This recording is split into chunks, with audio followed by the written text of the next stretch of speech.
Hello guys! Kamusta kayo lahat dyan? Lalong-lalo na po sa ating mga subscribers, sa aking mga viewers at likers.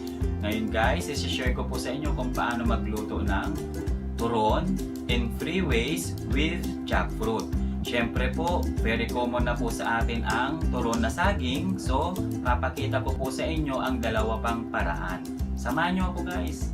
Ngayon guys, umpisa natin sa ating turon na saging. So syempre, very common na po ito.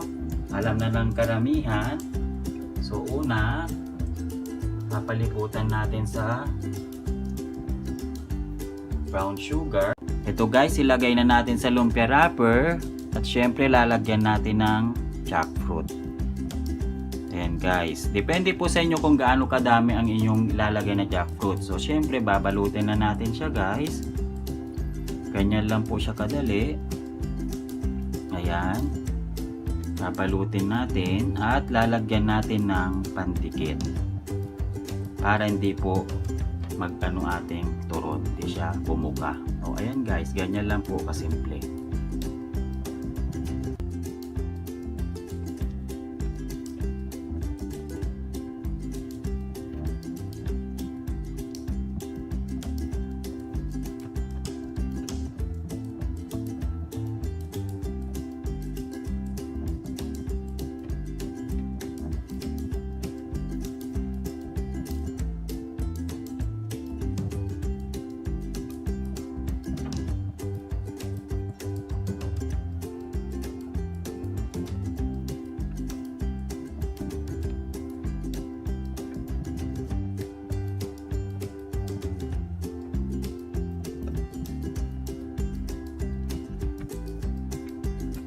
Ito na guys, tapos na natin balutin ng ating turon sa saging.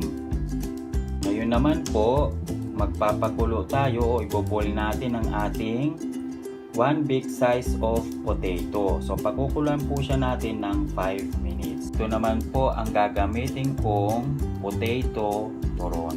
Ayan guys, after 5 minutes, luto na po ang ating patatas. So aalisin na po natin siya.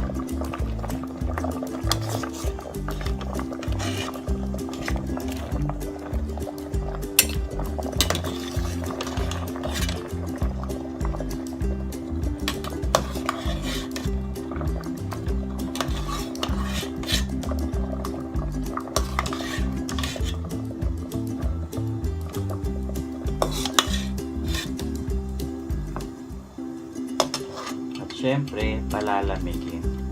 Imamash na rin po natin siya guys habang mainit. Gamit ang ating tinidor. Yan, imamash lang po natin siya ng hanggang lahat ay madurog na po.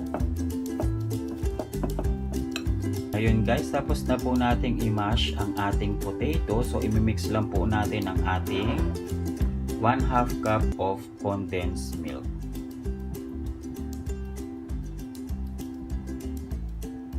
Okay. At imamas po ulit natin siya guys. So imimix lang natin siya hanggat mag-combine ng ating nilagay na condensed milk sa ating patatas. Ngayon guys, babalutin naman natin ang ating potato turon. So parang katulad lang din po ng ating banana turon. So syempre, ganun lang din guys ang proseso ng pagbalot. Kuha tayo ng potato, mashed potato. Okay. Ayan. Kalat natin siya guys. Depende po sa inyo kung gaano kalaki ang gusto nyong size. Ayan. So ikalat lang natin siya guys. Okay. At syempre lalagyan din natin ng langka.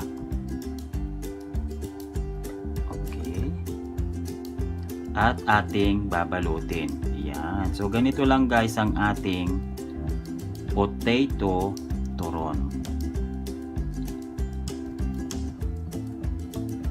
Okay, pandikit.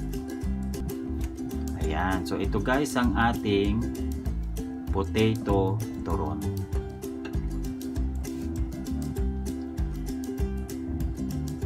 So tapos na po tayo nagbalot ng potato turon. Ito guys, nagsaing na po ako ng ating 2 cups of malagkit. At syempre, nilagyan ko rin po siya ng 2 cups of fresh coconut milk. Pwede rin po ang tubig. Kung paano kayo magsaing guys, ganun din po siya iluto. Ayan, so luto na siya guys. Ayan ang aking gagamiting malagkit sa turon. Ito guys, nagsaing na po ako ng ating 2 cups of malagkit. At syempre, nilagyan ko rin po siya ng 2 cups of fresh coconut milk. Pwede rin po ang tubig. Kung paano kayo magsaing guys, ganun din po siya iluto. Ayan, so luto na siya guys. Ayan ang aking gagamiting malagkit sa turon. Ngayon naman po, babalutin natin ang ating malagkit turon. So katulad din ng pagbalot natin ng nasaging na turon, patatas na turon, syempre ganun din po sa ating malagkit na turon. So kukuha tayo ng malagkit. Ayan, lalagay natin siya dito. So depende po sa inyo kung gaano kalaki ang inyong gagawin na malagkit turon. Ayan, madikit-dikit kasi malagkit. Okay, syempre lalagyan din natin ng langka. So ganyan lang din siya guys. I-roll natin siya ng ganyan. Okay. Ayan. Ibalot. So katulad lang din po ng turon. Napakasimple. Ayan.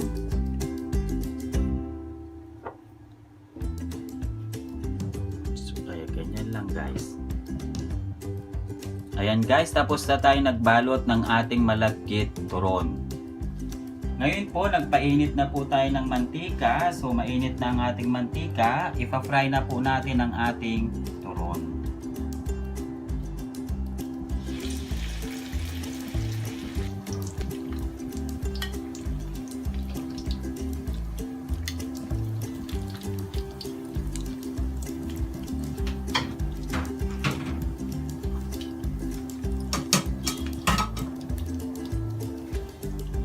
Siyempre guys, bubudburan natin siya ng asukal.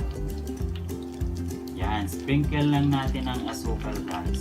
Tingnan natin siyang maging brown. So binudburan na natin siya ng asukal. Yan guys, light brown na po siya. So babalik na rin na po natin. Yan.